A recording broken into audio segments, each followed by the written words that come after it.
to win the whole playoffs. I'm a Fanless Dogs fan. I'm a COYO believer. I think both teams are very strong. And going into this Gates of Obscure Game 1, it's a Recovery Drone Super Surge start. Yeah, that's going to be an interesting one here, but my eyes are on Weston, right? Continually on that Rasmus goalie. Not a pick that we see him too often on, but I think that it might prove to be very, very beneficial on a map like Gates. It's definitely good for playing around the portals with that massive size, double size pauldrons and Recovery Drone. He can mark those portals with like a Rasmus primary, a hook. He has a lot of presence over the map with this pick, and we might see that come into play, especially into a comp like Rune and Mako, who Rune has that range, but only once every primary cooldown. Yeah, Julak, Team Kirby looking for a passing play in this power play here in the corner, but not quite enough to get past Nikki Middleton, who's dropping back to help on defense. And this Asher pick, right? Not as seen as often on this patch, but we'll see if Nikki can pilot it to perfection in this one. Yeah, it's a pretty low damage game, so the consequence of picking Asher or Julie, good Rune Pillar to cover that open space there from Julak. The consequence of picking these Asher and the Julie Brawler, being that you can just die, is a bit alleviated here because neither forward duo really has insane damage pressure. Asher Estelle has some strong pressure going with Erasmus goalie especially, but if a team is going to get low, it's going to usually be by chance or because of something like a Mako cage, right? Let's see if that is indeed what happens here. But again, Kirby has been very efficient in these barrier takes, already doing so much damage to Mr. Flambeau, and Julak slotting it in below Weston for the second goal here. It wasn't really a damage-focused game so far, but when they put it on, they're making the most out of the incidental damage they're creating. Yeah, very focused from COYO. 3 flips, they spent all 3 back to back to back in a good sequence, taking the entire point pretty much off of one possession play. But a banish coming in from Rune, and Dogs have some very strong offense going here with a flip for Asher.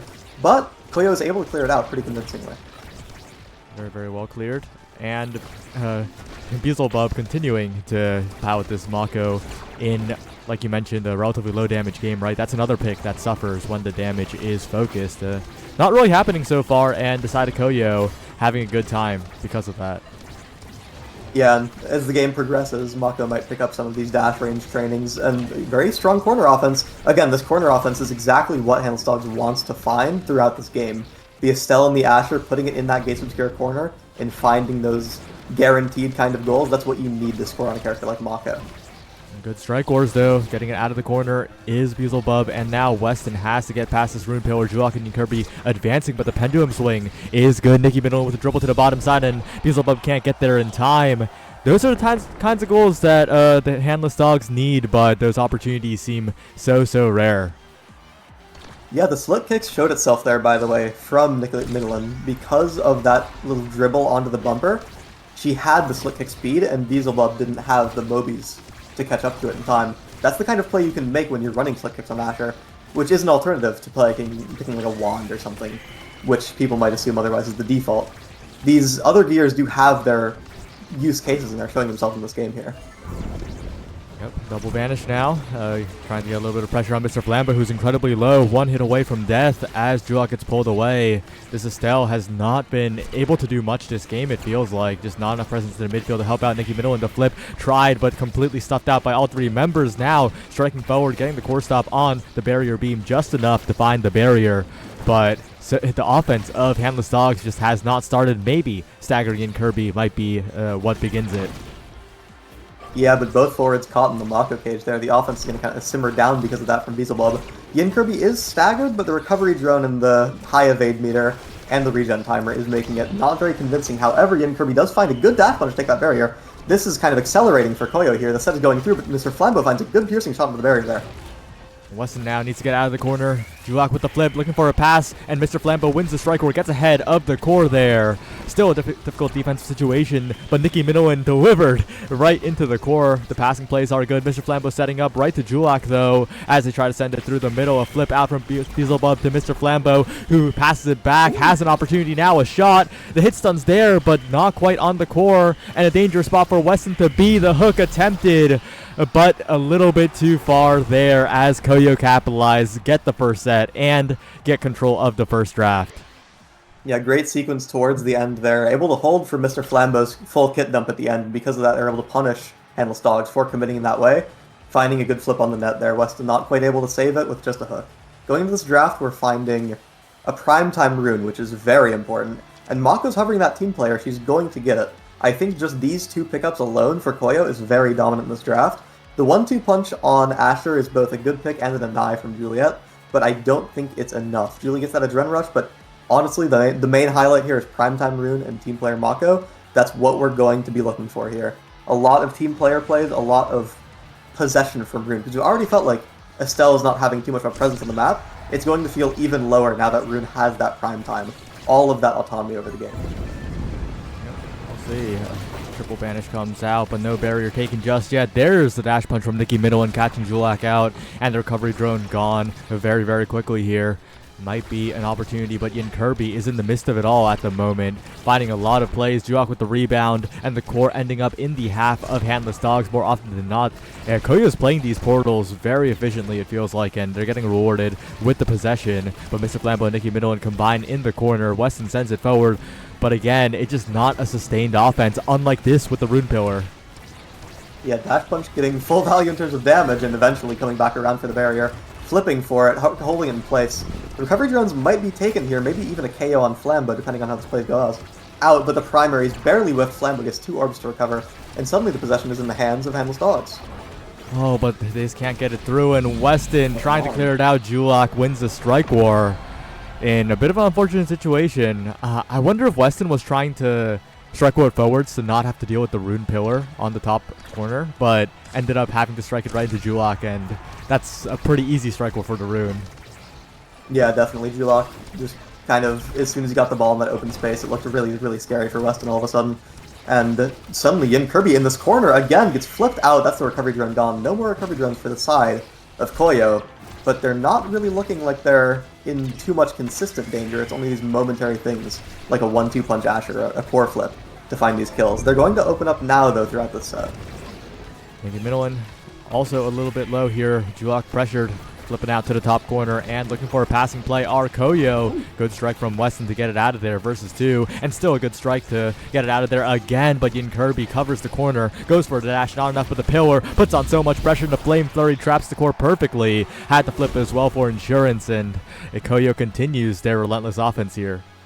Yin Kirby looking absolutely terrifying to defend against this game, honestly. Every single time he gets the core, so many resources are spent, and a lot of the time it's not even enough.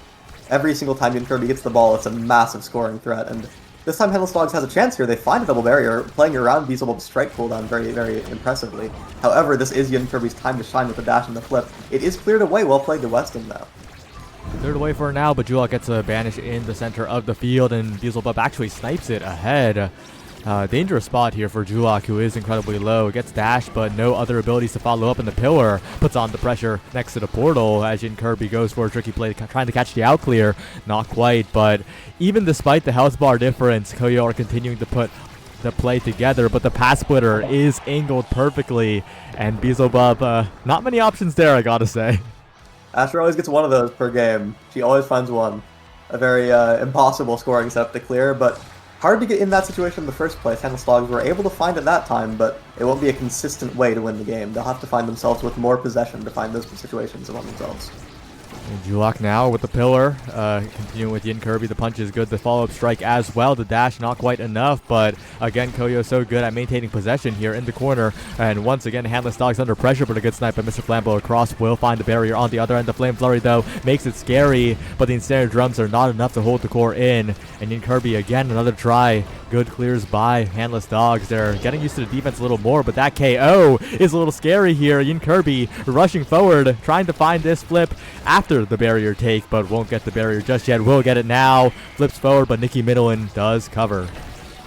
Yeah, forcing out a lot of resources. Julak's pillar is an important one, especially. With that prime time, it'll have extras to work with, but Yin Kirby finds the ball alone here. Lots of damage pressure to work around. No evade. Yin Kirby could die on this offense. Very, very dangerous to run. However, Julak is keeping it in play with this primetime rune. And here's the core speed coming in. It's overtime, and the passing has been powered up right through the center. Mr. Flambeau trying to interrupt here, and we'll do so for a little bit with the cooldowns down. What?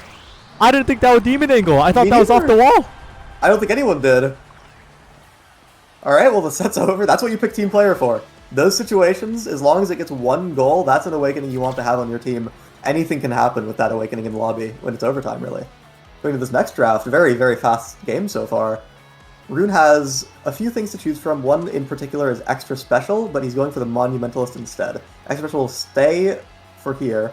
Mako doesn't have a dash range to pick from, so she'll be taking it. And Rasmus does have 2 size awakenings, including Pauldrons, and Might of the Colossus. That's a very big pickup here. A lot of damage pressure going on. We saw Yin Kirby under big damage pressure on his own offenses earlier in this game. This Might of the Colossus might bolster that, especially with a misproper spell for that kill confirmed. Yeah, definitely a possibility here. We'll see if that does make the difference, but what I'm looking at is Weston, yeah, like you mentioned, being a little bit bigger, a little bit more powerful, and we're also seeing that core speed also pick up as well, right? I think you already mentioned all this, my bad. Yeah. But with the barrier take, yeah, we'll see, we'll see. And I mean, there's the monumental showing itself, but the orb is, or the pillar is not lasting long enough to keep that offense going for as long as it needs to be. Yin Kirby finding these isolated plays, finding these barriers, and Julok winning a very crucial strike war versus Mr. Flambeau there, putting the ball in such an uncomfortable spot for Handless Dogs. All it takes is one strike war from Yin Kirby. That's a flip, that's an ult, a very, very fast strike off that flip. Mixing it up, instantly scoring. All it takes is that one strike war, and Yin Kirby is in a perfect scoring position. And Yin Kirby's impressed me a lot so far. I think when I look at this roster, the name that I think of first isn't Yin Kirby, but in this game, the name I think first is definitely Yin Kirby. Okay, maybe it's Julok. My bad. The double pillar on the banish, so much damage. Nicky Middleton completely out of the play as well, forced to get an orb, but they don't capitalize here. They're clumped up a little bit too much. The flip is good around Weston, and they do get a pillar follow-up. This should be the barrier. No, the pillar disappears just in time for the Handless Dogs, and they cleared out to Nicky. Very, very risky clears here for Handless Dogs, but what else can you do? Weston, having that size to work with, though, is finding some comfortable ways out in these later part of the game. Julok has a lot of presence, I'm noticing, with that Monumentalist Primetime combo. This Rune is able to do anything he wants at any moment. He has so much autonomy, but as soon as Handless Dogs find it in that corner, they're able to convert into a double barrier. This might be exactly what they need in this set. Perhaps in Kirby top side, looking for a dribble, looking for an ability to force out a strike. Not quite yet, but Beelzebub in position. Doesn't have the cooldowns back in time, and a good passing play from Nicky to Flambeau will clean that goal up. Probably the neatest goal we've seen so far this game. It's been a lot of struggle on the defense. Yeah, it's the kind of goal you can find when Mako has no more cooldowns, no strike shot, no special, even despite that extra special. You can just kind of cleanly slot it in there. But it's back now because of that extra special cooldown reset. It's spent again, but because of the way this point is playing out, they're able to get all of these cooldowns and save them. They're not forced to spend anything. They're able to play this at any pace they want. Handless Dogs don't really have the presence to force anything out here. And the way this is playing out, the COYO gets all the time in the world. They're aiming these primaries to try to kill, they're getting damage on Nicky Middleton, and they're getting offense whenever they want. A dash punch is gone for Yin Kirby, though. Yeah, and the damage starts falling off here. Nicky Middleton regenning back, and they're not keeping up that offense. They get a burst onto Mr. Flambeau, but with 3 elusives available, I think Mr. Flambeau will be just fine. Greeds it quite a bit here, trying to use the flip for value instead. We'll see if that pays off. Yeah, Mr. Flambeau flipping right in the face of Beelzebub. Flip into primary, that's going to take the barrier. A recovery drone is procced off the Rasmus primary, and Mr. Flambeau lives the Rune Pillar. This could be exactly what they need. Mr. Flambeau survives despite the shot from Mako, and the cage is blocking off the flip. Mr. Flambeau does finally fall, but this seems not that bad for Handless Dogs. No resources for COYO here. This power play isn't very convincing. Yeah, it's going right to Nicky Middleton in a lot of these fast shots as Beelzebub tries to snipe but forgets about the portal. Weston with the core speed will give Handless Dogs a lead in this set and a chance to extend this game here. And the Handless Dogs are playing better as the game time just progresses. Absolutely. Even despite that team player in overtime, Weston has his own little team player with 160 power, but a very scary situation with creations here. Yeah, Rune Pillar, Asher ult, backwards, Mako Cage. What is there really to do, even despite a flip? And the offense simmers out despite that corner setup. It's not enough as Weston finds a good clear out, but the Rune Banish, that's going to, barely not get score as Weston is just large enough. Yeah, and this defense is looking dangerous here. Good whiplash to get it away from Ian Kirby, but that guy is building up a flip. That could be the timer. Gone. The snipe on to Mr. Flambeau. Didn't get the evade out, and now it's going to be Nicky Minowan forced to play midfield, forced to interrupt the passes, but that's a flip with a Juliet and a Mako Cage and everything in the corner. The rebounds coming in. The Flame Flurry as well. The bottom side deflected away by Mr. Flambeau's Rose Warp. And Handless Dogs, they somehow hold, but it's still a dangerous position to be in here as Jin Kirby will just dash it in and take the recovery drone. Julok having a secondary there was crucial for that to happen. Otherwise, Weston finds a clean clear out, and they could have even taken a barrier off of it based on the cooldown situation. But because he had that teleport there, it was a perfect setup into Jin Kirby's dash. No flip required. That could be very important for this next point. Not getting too much off the banish here, but importantly, getting it out for the moment. The rebounds come in, though, and the Handless Dogs find one barrier. Yin Kirby to the bottom side now, getting another pass from Julak in the corner. Looking for the self passes is Julak, but not quite. And Nicky Minowan and Flambeau in the corner, trying to find the layered offense. Not quite enough to find the barrier just yet, but it will get taken on the other end. And now, Handless Dogs, all they need is one good shot here, but it's not going to be easy as the flip is burned.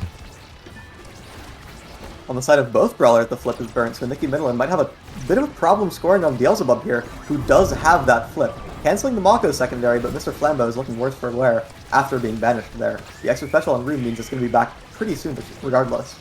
Or no, it's on Mako. So the way this last point is playing out, it could be anything, and anything happened with Mr. Flambeau barely teleporting in, catching Beelzebub in that primary charge. Because he was charging primary, he couldn't actually flip. He had to do it way later.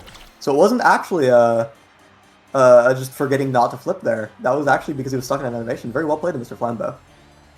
And now they get the benefit of quite a few awakenings here, and that hotshot on the Rasmus is going to make it so that Weston has a much easier time getting out of those corner situations, right? That's right. The hotshot is so valuable for Rasmus here. We were talking about the core speed for Weston just a bit ago with just the Might of Colossus. In overtime, imagine hotshot with 160 power. You're getting the CDR for that uptime, you're getting the core speed for more convincing clears. However, I'd like to point out one more thing in this draft, and that's Twin Drive on Mako. That's her most important cooldown, and Mako already has a Dash Awakening. So the combo of that means that the presence and the pressure for COYO is going to be a lot more significant this game. They're getting a lot of damage down early as well. Nicky Minowan brought low, but Mr. Flambeau is the one to take the first recovery drone off. Julak caught near the edge, and will need to be a lot more careful as this point progresses. Nicky already staggered, though, and on the other side of the map, but Mr. Flambeau playing confidently, pushing forward, looking for a pass is Weston, and finds it right to Nicky. And the pace of play is sped up quite a bit for the Handless Dogs. If they can get some core speed plays with the Rasmus primary, that could be huge. Right now, the focus is on getting it out of the corner, and Yin Kirby keeps the core trapped, takes a ton of damage in the process, and now the Handless Dogs can rotate the offense here. Yeah, every Rasmus primary is a red core, even outside of overtime. It's really, really showing its presence here.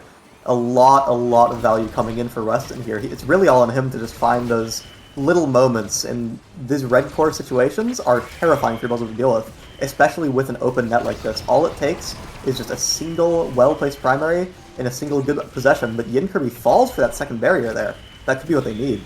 Oh, and what a shot from Mr. Flambeau. Bounces it right to Nicky, who has flipped now. If they can rocket the core forwards, they get the flip, and Nicky to the bottom side, but Beelzebub reacts in time. But Mr. Flambeau and Nicky cover so much space there, and will find the goal.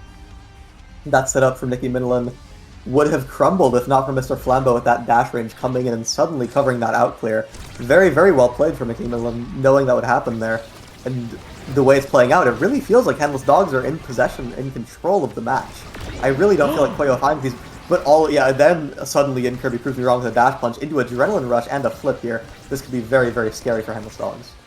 Really surprised that killed as well, right? Yin Kirby doesn't have extra power in the Awakenings, but it works out just enough to KO Nicky Minowan. And now they got to be a lot more careful with this energy on Yin Kirby. Unsuccessful in the barrier takes, though, and that means that the Handless Dogs can breathe a little bit easier as Yin Kirby, one barrier taken, looking for two, will find both, and suddenly the play's accelerating here. Yeah, it's not easy to breathe when you're playing into Rune and Juliet. As soon as they have the ball, they can do anything, really. Any angle Rune wants to send it, Juliet can close it out with a flip, too. And Weston is not able to find that upwards clear versus Julak, who has a pillar available to cover it. Very, very well played, and COYO is turning the momentum around here. And Julak's been good at that all game, right? Catching a little bit of autopilot coming out from the handless dogs. Those pillars have been well placed. And even the threat of a pillar, I think, has got Weston sweating a little bit. But we'll see if the rebounds come in for this point as well. The double banish is more than good enough for the barrier take. And two with the hit stun on Yin Kirby. On the top side now, the Juliet looking for another pass from Julak, but Mr. Flambeau gets it right through to Nikki, and one barrier taken on the other end. And looking for another here, the pillar helping a little bit on the defense, but the KO found, and COYO, they want to make this the last set of the game. Yeah, if they can convert this adrenaline rush into a goal here, as they might be able to. Yin Kirby dribbling off that rune pillar, but it's not quite enough into triple size Weston. Oh, but the way he struck that, he has enough to work around it. Yin Kirby not finding a shot to score off of that. Weston being able to hold it down there, that's enough to get the point. And with this Asher ult, they're going to find a second barrier. If they can deny Yin Kirby the scoring attempt, they might be able to find a goal. But with a flip here into punch, Weston will fall and the goal will be scored. Oh no, that is dangerous. On the bright side, the meter was expected. On the not so bright side, your team's meter is not looking too great either. I think the handless dogs are going to have to find some miraculous defenses, keep their possession up, and or a miraculous KO. That works too. It's part of defense, and they're able to clear out the rune pillar. No barriers dropped in the way out for the outclear there. And Mr. Flambeau wins a crucial strike war, taking the second barrier there. And this Estelle primary, barely not enough, not hitting the core, but it is hitting diesel level. And a strike war coming in again. 2 strike wars, very, very importantly won for the handless dogs. Finding that upper shot onto the net there. And suddenly they're 1 point away from taking the set and evening it up. 1 point away, but I feel like that's when it gets the scariest, right? It's a 0.5. The nerves are high, and you really got to think about every single decision you're going to make here. Weston, in particular, with a good evade, but one barrier still taken. Nikki Minowen trying to set up in the corner. The pass splitter is good, but doesn't catch the core. Now Yin Kirby is in position, but what a bounce by Weston. What a clear off the bumper to get it out of the corner. But the pillars are coming through. 2 barriers taken. Yin Kirby with the dash punch, and that will be COYO taking the first game. Yeah, Yin Kirby at the very end there winning a very, very crucial strike war versus Mr. Flambeau. Setting up for that second barrier, setting up for the dribble off of the bumper into the dash punch. COYO closing it out and not letting that go to a set 5. Very, very cleanly played from them. The rune, in particular, the rune Juliet, was oppressive with that prime time covering all of the area whenever he wanted. Julak was able to hold that lobby down completely. Yeah, and it wasn't a bad game from the handless dogs, but I think that the offense was just so much more coordinated from Julak and Yin Kirby than from Mr. Flambeau and Nikki Minowen in this game. It felt like there were only a few moments, right, where Mr. Flambeau and Nikki were combining for a play. It kind of felt like a little bit of just Nikki gets in there and tries to throw everything at the wall. That's the thing. It felt like that was all they could do, because when they did have possession, they were setting up for these 2v1 offenses, 2v2 offenses, getting Mr. Flambeau involved, putting it in the corner. But the issue is that you can't always do that. You only really can do that if you're already winning, and when you have to play into this rune, into this dash range twin drive Mako, right? It's hard to set those situations up in the first place, so all you can do is give the core to Nikki Minowen whatever you can, and hope that it'll eventually work. And a lot of the time we were finding those coordinated offenses from handless dogs. When it happened, they usually always resulted in a goal or 2 barriers, but they couldn't get themselves in that position. Yeah, and take a look at game 2. We're going to Oni Village with handless dogs on the blue side. Any thoughts you have on that map versus this one, especially when it comes to the possession for the handless dogs? Well, the way they're playing is definitely better for, again, finding those 1v1 opportunities for Nikki Minowen.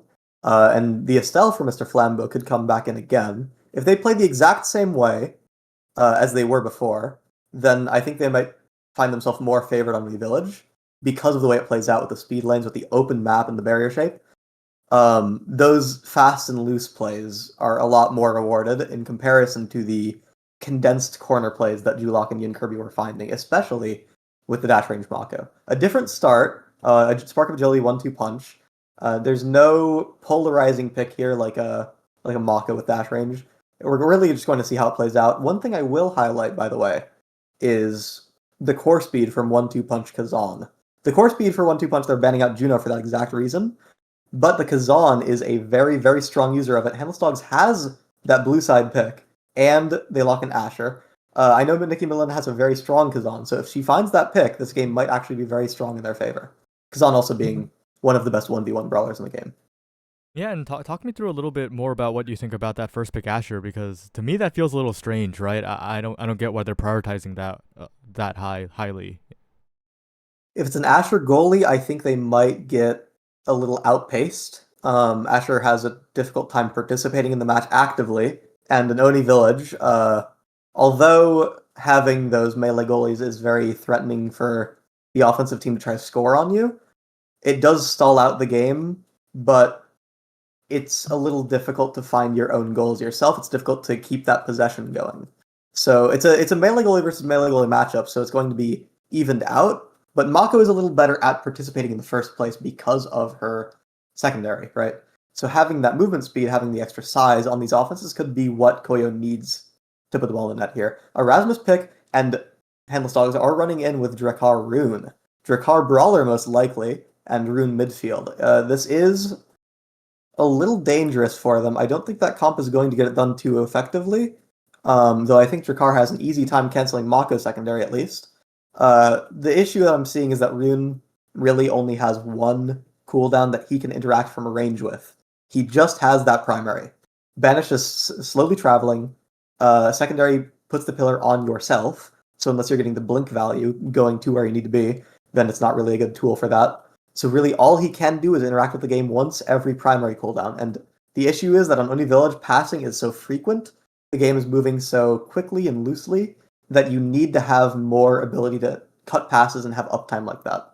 So the issue I'm seeing here is that I think Handless Dogs might get a bit outpaced this game, especially into an Estelle Erasmus, a very infamous comp. Yeah, we'll see what happens as we load into this one. And do you think that Spark of Agility is going to be taken? If so, by who? Well, I think the goalies especially will take it. They are two goalies who don't scale too well with 1-2 punch. Asher has a chance for like a dash punch on the ledge, but you're not really finding those in any village. So I think at the very least, it's Drakkar goalie, Asher forward. Okay, the way this is playing out then, they're really playing for condensed offense all of a sudden. Weston is on the Drakkar here, so having the 1-2 punch is maybe a little more valuable for him. I will really have to see, because I think the core speed is very important. Only one person opting for the 1-2 punch is Mr. Flambeau, though. I would really take it on Estelle, I think. I think she gets too much value from it, especially Rasmus, too. So, the way Weston is playing this, if you don't have to play into that 1-2 punch core speed, I don't think you actually have too much of an issue here. Weston might have a very chill time defending this game, even though it is into that infamous space control Estelle Rasmus composition. Yeah, Ian Kirby, very, very comfortable on this Rasmus. A bit of a one-trick, some even might say, and on this open map will be thriving with Julak in these slow passing plays, in the follow-ups, in the hit stun, it feels like. But Weston gets ahead of it, and Nicki Minowan is already showing that, I think on Oni Village, right, it's a lot more doable to just float the core to the Brawler and hope they win the 1v1. Yeah, the issue is, though, for Handless Dogs, that's not what they're drafting for, really. They're really drafting for these, very well played from Beelzebub, by the way. They're drafting for these condensed 2v1 scenarios with the Rune Asher as creations. They want to smother out Beelzebub on this offense, but the way it's working out, he's finding those open space clears because Rune doesn't have primary to cover it, right? It's really very all or nothing, very feast or famine of a composition, and it kind of pales in comparison to the general flow of Estelle Erasmus here. So I think what Handless Dogs really looks for is those single breakaways like that. They're looking for a primary into flip, they're looking for sudden possessions that go into convert into goals. So they are kind of on the back foot a lot of the time in this game, but they're going to be able to find very convincing offenses when they are. Good defense by Nicki Minowan, dropping back to help with the barrier beam, and now Mr. Flambeau making it difficult, but Beelzebub is finding a lot of these open space shots. If the Rune primary is down, like you said, Handless Dogs don't have many options, but if Beelzebub hits it right into Nicki Minowan, they'll say thank you for that first goal of the game. Yeah, looking out for the Rune primary with Beelzebub there, though I think it was on cooldown. It gets a little hectic to track all of that when you're playing goalie like that, needing to make decisions in such a quick scenario. And again, the Rune primary coming out, that's going to be his possession for the rest of the game here, for the rest of the next 7 seconds, rather. And it's all they need, though, because they're able to find a double barrier off it right away. Nicki Minowan throwing an Asher ult, it doesn't quite connect as Beelzebub finds the Soren angle. Though the banish here is very scary to deal with, the Mako cage is enough to clear it out. Yeah, they get it out just barely, and Nicki Minowan now a little low, but Wow. Mr. Flambeau slots it into the bottom side. I think Beelzebub burned the strike a little earlier too, right? Yeah, there was obviously the defense could have been played better, but it's very, very threatening and hectic to play into a Rune Asher, right? This is one of the rolliest comps in the game. So as soon as they find that spot, that situation, it's so scary to defend from all of the things they can do and all the things they will do, right? We'll see. Julak on the bottom side. The follow from Beelzebub is great, Oh. and they're just barely getting the core into the opening goal gates. Perfectly timed there from COYO as they show the power of their comp, of the constant follow-up. Yeah, it's all on Yin Kirby and Julak and the strike shot from Beelzebub occasionally to just find these open space plays to get the core in a loose manner, because as soon as they do, oh, Julak forcing out his own flip there. Mr. Flambeau parrying it away pretty successfully, though he doesn't have the banish to work with anymore.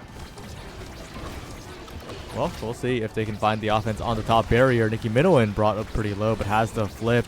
All they need is one good pass while Nikki is pushed up ahead, but will retreat to pick up the orb now. Mr. Flambeau going for these committal plays, really, and those pillars are now gone. One barrier gone as well. Julak and Kirby trying to find something here, unable to do so far, and these pillars on the follow-up are pretty good from Mr. Flambeau. That's 2 barriers gone already. Yeah, and Yin Kirby finding a flip here into Rasmus primary, stunning Weston through that shotgun. If they don't have anything to score off the open net with here, it will come in due time, so long as they have that position to work with. Mr. Flambeau losing with his banish, gets strike shotted away by Beelzebub, and he doesn't have any coolness to work with anymore. It looks like the possession is simmering away to the side of Tiny Dogs, and it's going to COYO as they have their own chance to score here, but Mr. Flambeau is putting it in the threatening corner. It does clear out. Julak with it. Oh, Mr. Flambeau's able to catch it. Okay. Yeah, bit of a dangerous spot there as Yin Kirby is lurking a little bit very far forward, playing like an Asher on this map, honestly. A bit awkward, almost works out with Julak finding the Crystal Thorns, but not quite enough here. Yin Kirby with the breakaway, looks for the dribble, sends it backwards. I'm not sure if this is what game plan COYO want here, as Nicki Minowan interrupts a dribble from Julak there, the core being a little too fast for him, I suppose. Not really expecting Nicki Minowan to be there in time, winning a crucial strike war for an open shot on the bottom net. That's the end of the set, and an MVP pick for Nicki Minowan. There's a few very important awakenings to look at here, and Nicki Minowan is opting for the Spark of Focus, playing off of that Spark pick on Jill. That's very, very important here, and Mako has to choose between dash range, twin drive, and team player. This is very, very bad for Mako, I'll point out, by the way. There's only one dash range left in the pool, and she has to pick one. She didn't even get one of those two, so her drafting is going to be a little stunted in the rest of this game. Stacks and Stacks goes to Julak. I'm pretty sure with the size knife from Rasmus, this is a very favored draft for Henry's Dogs. The game is going to look a lot easier for them here, I think. yeah, and with how they were able to play out the... it looks like some kind of network connection has come up. Might even have affected the previous point. So hopefully that gets resolved soon. But we'll see. We'll see what happens here. And like you were mentioning, yeah, the draft for COYO was pretty bad. And although they might have a little bit of immediate power in this particular draft, as the game goes on, like you mentioned, it might be a lot more difficult. Yeah, it's really just because of Mako's drafting here, I think. You want to pick that Mako to get, again, you want the presence from dash range Mako. You want twin drive, you want dash range awakenings, and having this draft, you get team player. Team player is very, very strong, but the issue is the opportunity cost.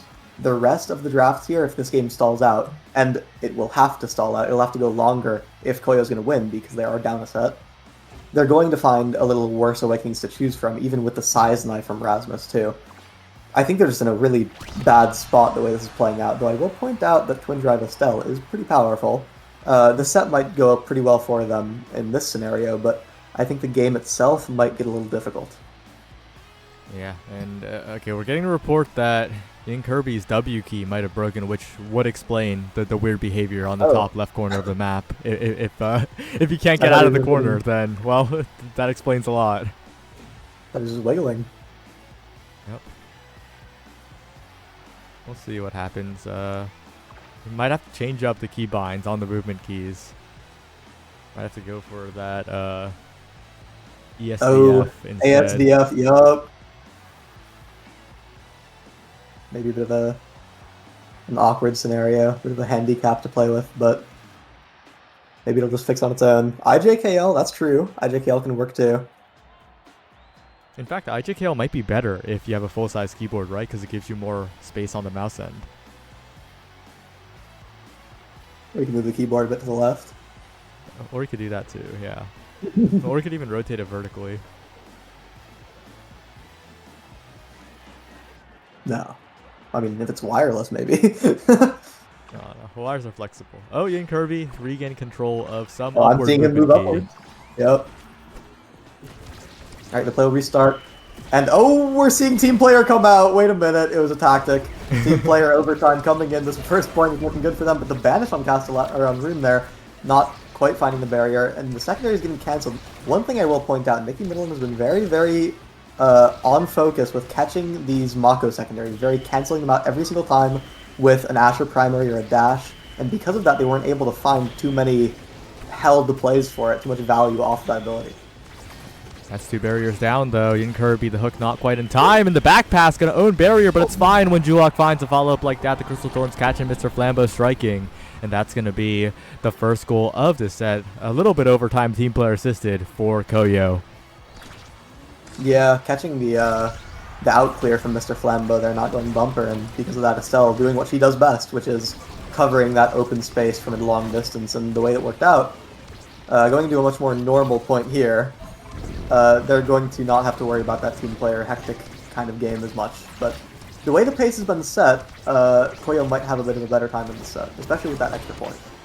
And I'm also noticing that Julok's going for a lot of these vertical dribbles, notably got punished in the last point of the previous set, but when Nikki Minowan isn't on top of him, it's been very valuable in terms of re-angling the core. Ian Kirby now with the flip available, looking to try and challenge Weston. Takes a ton of damage here. If Ian Kirby can survive and use this flip well, that would be huge, but gets KO'd, gets focused down. Well eliminated by the handless dogs here, but Julok is putting on the pressure and stalling out so many seconds of this power play. Beelzebub, a perfect strike shot as well. So much time wasted here. They haven't gotten past the midline in, like, ever.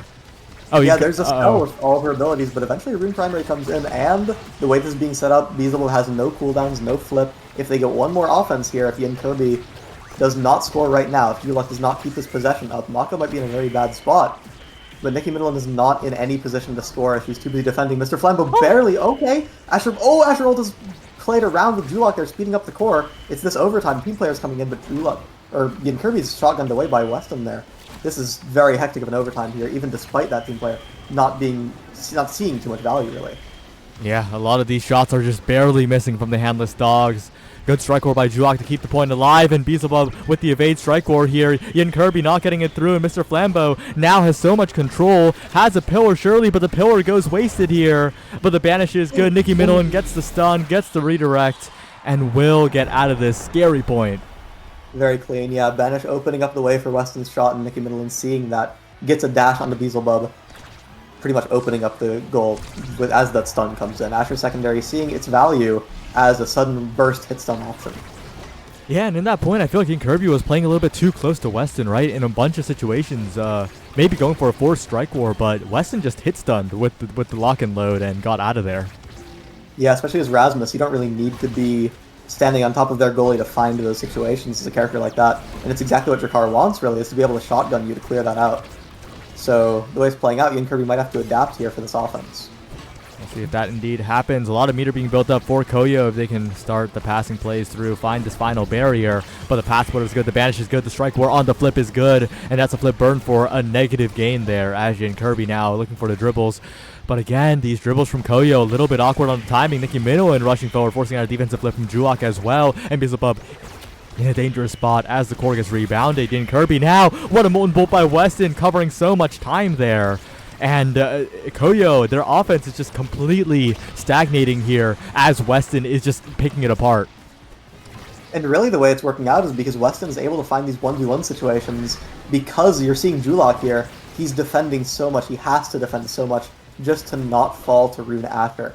Because they're finding these possession options, a team player into a clean shot from Ian Kirby is really all you can find for offense like this.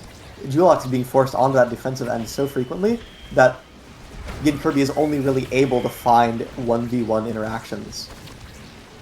Weston finding a lot of hit stuns. This time, though, the shotgun prediction does not happen. And Yun Kirby will find the shot to find the goal for the side of COYO here. But like you were mentioning, yeah, Weston is demolishing in the 1v1s. And I think that it's still a very, very winnable set for the side of the Handless Dogs.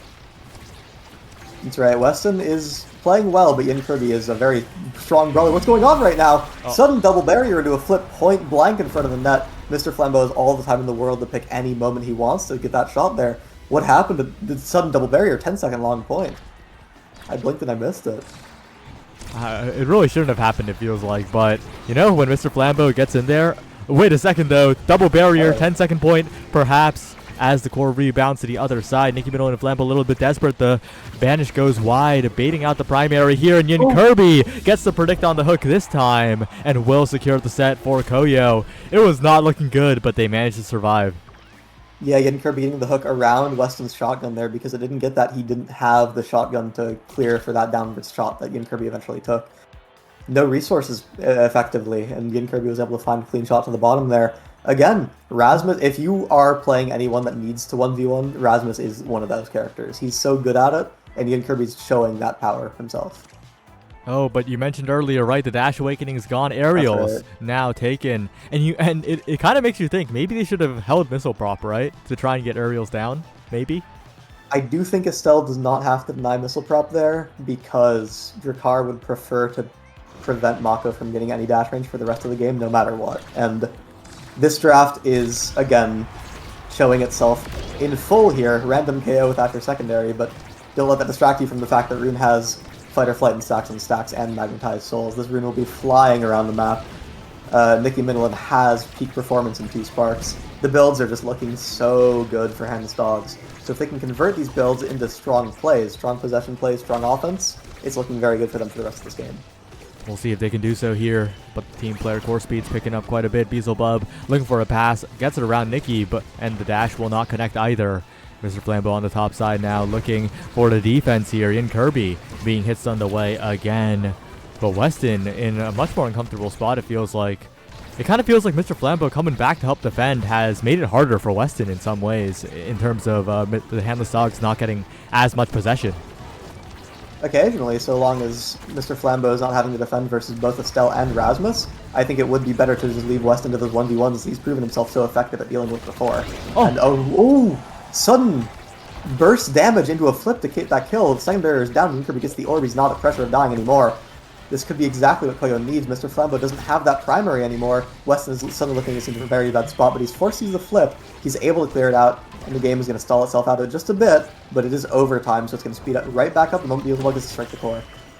Oh, and that flip goes wide, but the barrier's still taken. The core still accelerating. Nicky Minowen controlling it perfectly in the top side, not using the strike until it passed to Mr. Flambeau, who goes for a setup, not quite enough, and it'll be cleared out by Beelzebub right to Yun Kirby. No, right to Weston. As the core goes around the world, the flip into the corner by Julak, a little bit hasty, a little bit awkward, as the pillar prevents it from getting it to the Rasmus, but the team player core speed. The hit stun again. Yun Kirby playing a little bit too close to Weston, it feels like, but there's the hook, there's the flip to beat out the strike shot, and they will convert. Yeah, Handless Dogs doing everything they can because they saw Yun Kirby with that flip in this overtime, knowing as soon as he gets that flip, it's over. Drakkar does not have the tools to deal with it, especially not at point blank. But eventually, the core was eventually set forward as they don't have enough cooldowns to deal with this. They were able to get that flip forward. And again, one thing I'd like to point out is the size awakening on Drakkar is one of the reasons he's able to find those point blank shotguns so frequently, because that range is increased. The range you would want to play at versus a Drakkar is increased. So it's a lot more dangerous to deal with. Alright, Yun Kirby taking a bit of damage here. Double banish by Flambeau on the core and Yun Kirby. Julak looking for a solo play to the top side. Not going to get it so far. And Nicky Minowen's there to interrupt the cross. Once again, the Handless Dogs feel very self-sufficient in this one, but Yun Kirby slowly building up that meter, and that might just be the final boss as the second barrier falls. Yeah, fighting the Rasmus Prime around that second barrier, and Weston is in such a dangerous spot. Going for the evade clear in fear of like a hook into straight shot, but misreading as Yun Kirby just takes a low shot, and Weston does not have the meter, the cooldowns, or the positioning to catch it. Well, Nicky Middleton has the flip, and Weston finds a bit of a play on the bottom side with the Molten Bolt to find the first barrier here. And Beelzebub caught without a strike. At this point, it's huge for the Handless Dogs as they almost get it through all the way, but Julok's there to follow up, and the Vanish catches the core, a barrier take by COYO, and they're still not out of this set just yet. That's right, they're looking very good at this point. Again, Kirby forced to use the hook out for possession, but it's opted away, or batted away pretty much immediately. Nicky Middleton in a good spot to score here. The Azure Primary is hit around by Julok there, though. They're running low on resources for this offense now because that didn't score, but they're going to find something with an Azure Dash. However, Beelzebub is able to clear it out with Mako secondary. One whiffed strike on air, though, is all it takes, and Nicky Middleton finds a straight shot in the goal here. Dogs are not out of the set. Definitely not, but Kirby has flip, and if that is used, if that is a threat, really, it forces the Dogs to play so much more defensively, so much more scared. And I'd like Kirby to hold on to that flip for as long as possible, really. That's right, but he might be able to spend it just now for that second barrier. Chooses not to, as he may have heard you, and opting to just hold it for this situation. Really, he doesn't want to spend it on this barrier. He wants to use this flip to close out the set. I see Kirby very, very patient with it, wanting to close it out with it, wanting to take his barrier on his own merits. But there's his flip as he realizes he's being targeted by the Handless Dogs. One thing they've proven themselves very good at. Well cleared from Weston, though. Shotgun opting, or covering all the options Kirby had. And a dash from Nicky Middleton. This is very good offense all of a sudden. This could be exactly what they need. Arun does not have primary to keep this offense going, though. Kirby has his chance to work with, but it's completely stuffed out by Arun. Oh, dangerous pass right to Julok. The strike war won, though, by the COYO midfielder. And now Nicky, the one building up a ton of that energy here. That the flip on the Asher could be what seals this point, continues the set.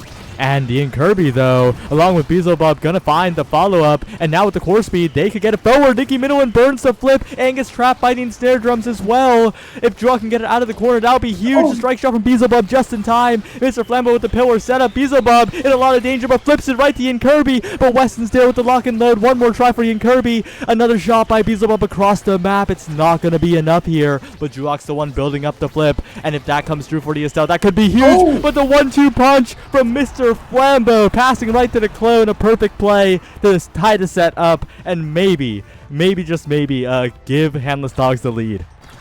Complete hero play there from Mr. Flambeau. All I was thinking was that Nicky Middleton on this Asher pick is really struggling to find these overtime goals because the core is just going so fast, Asher can't keep up with it. But Mr. Flambeau finding the goal in such a hectic situation, evening the setup, and just a very strong 1-2 punch play with that teleport. That was so good. And these flips from COYO, they're not really finding their mark. They're going a little bit to Weston as Nicky Middleton finds the 1v2, finds the dash right on time, and Beelzebub, the strike timings are a little awkward. Yeah, it's awkward, especially because of this rune. We're seeing him punish Beelzebub there with that core, just instantly catching that outwards clear with the primary, taking that second barrier, and suddenly it's bouncing all the way to Nicky Middleton, and it's so hard to deal with in this hot shot pickup for Rune. That's 2 core speed awakenings, 2 movement speed awakenings.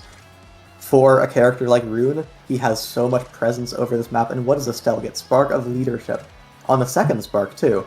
It's more of a deny for Nicky Middleton, really, than a pick for yourself. And a Siege Machine, there's nothing insane for either brawler to pick up here.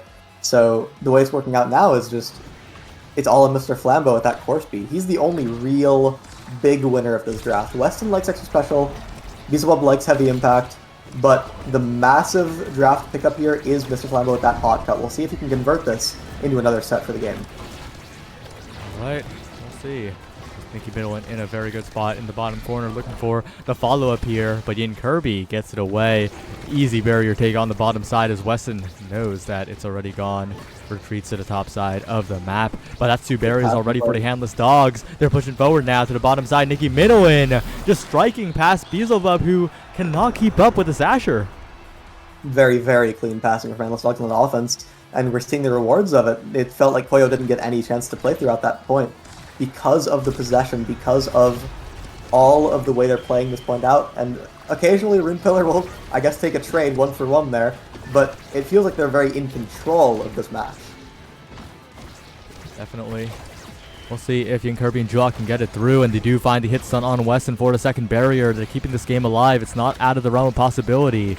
But this flip is in a dangerous spot. They send it around Nikki, and now Ian Kirby, the world is his oyster. Looking for a dribble, looking for the possession. He maintains it all the way. Juak to the bottom side, but Weston keeps a calm head, just cools it, just sends it away, and now has built up a lot of meter as well here. Same with Mr. Flambeau, and I think the handless dogs are out of danger for a little bit. That's right, they do have a lot of time to work with here, but Ian Kirby, finds an upwards shot. Weston is able to react with strike shot, but a same frame strike war for Ian Kirby, beating both Nicky Middleton and Mr. Flambeau at the exact same time, opening up that upwards shot. Mr. Flambeau, I think, striking a bit too early. He can hold that and cover that area a little more convincingly. Ian Kirby punishing him for that promptly. Mr. Flambeau, top side. Juak taking a little bit of damage here as Nikki goes in. The ban is right on top of the barrier, and they will take it here. It's dangerous, but now that Ian Kirby, though, on the breakaway, but doesn't find the dribble afterwards. Loses possession of the core, but Mr. Flambeau misses. Oh, no. It's a series of unfortunate events, but Weston continuing to defend here. Burns the flip just in case, sends it to the other side of the map. Juak down to the bottom side, will not catch the core. The pillar won't send it in for the goal either.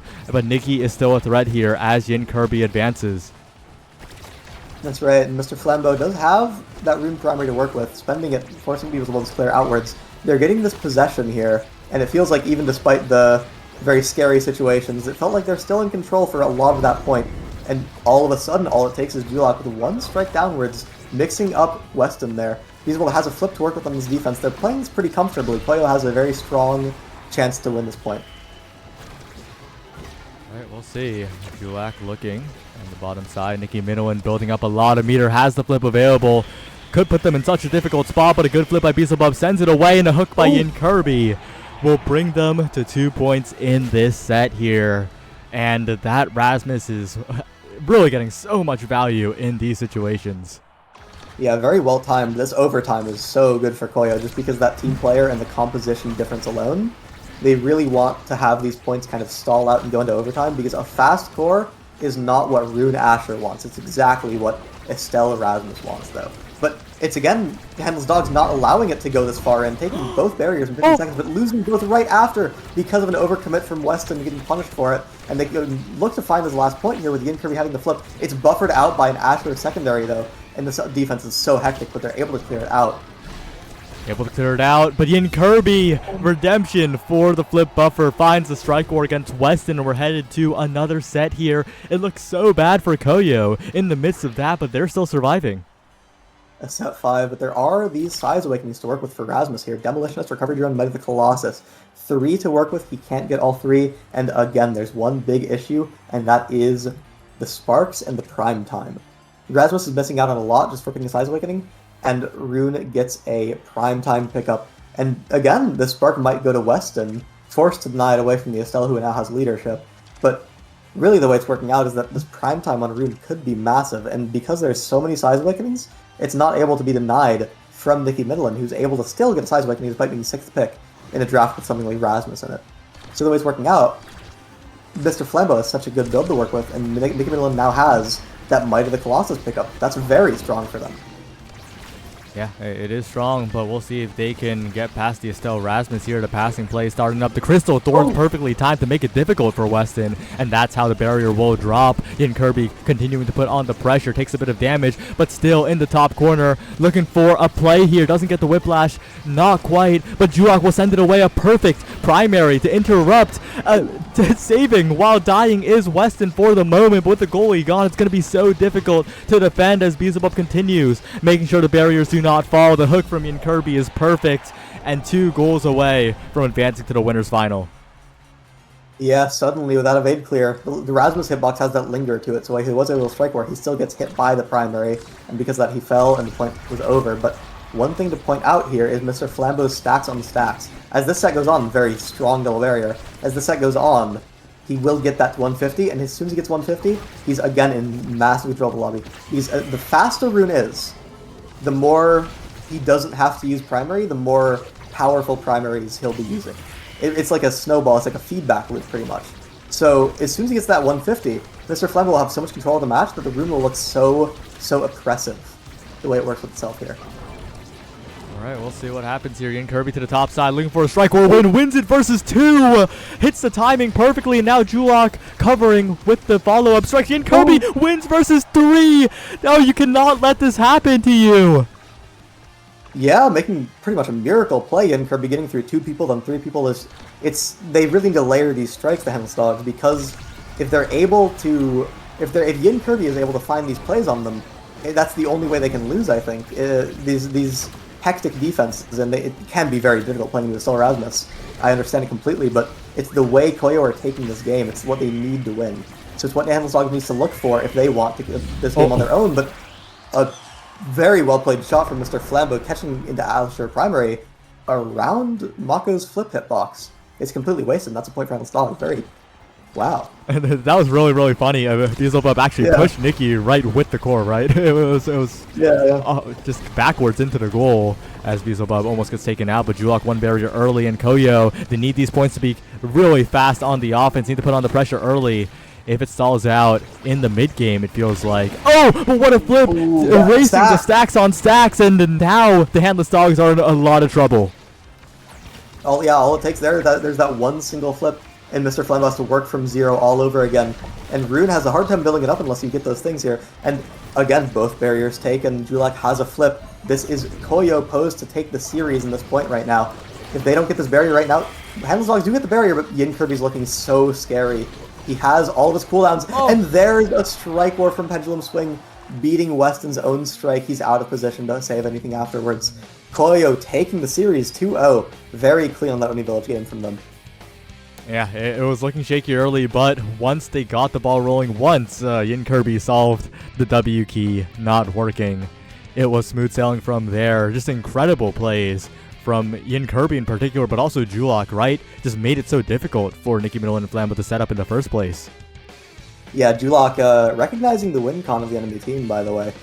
Playing that defense, and again, we were talking about how difficult it was for COYO, but clearly it worked out eventually because Yin Kirby was able to find all of a sudden these 1v1 plays on Weston, and recognizing that Rune Asher needs to have those condensed situations, and pretty much dedicating all of his cooldowns, all of his positioning to cutting that off, making sure they can't get their win con going, and because of that they were able to get a very clean Oni Village game here.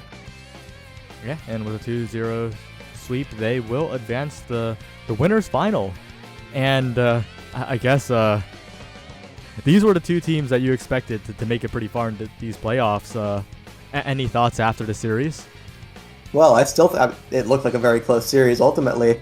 Set 5 game 2, and the game 1 was, again, they were both very close games. I think if COYO is going to move on, I expect to see Handless Dogs meet them in grand finals, depending on how this loser bracket goes. I do think Handless Dogs is a very good shot in the loser bracket. I think COYO is going to be very well posed in their next match too.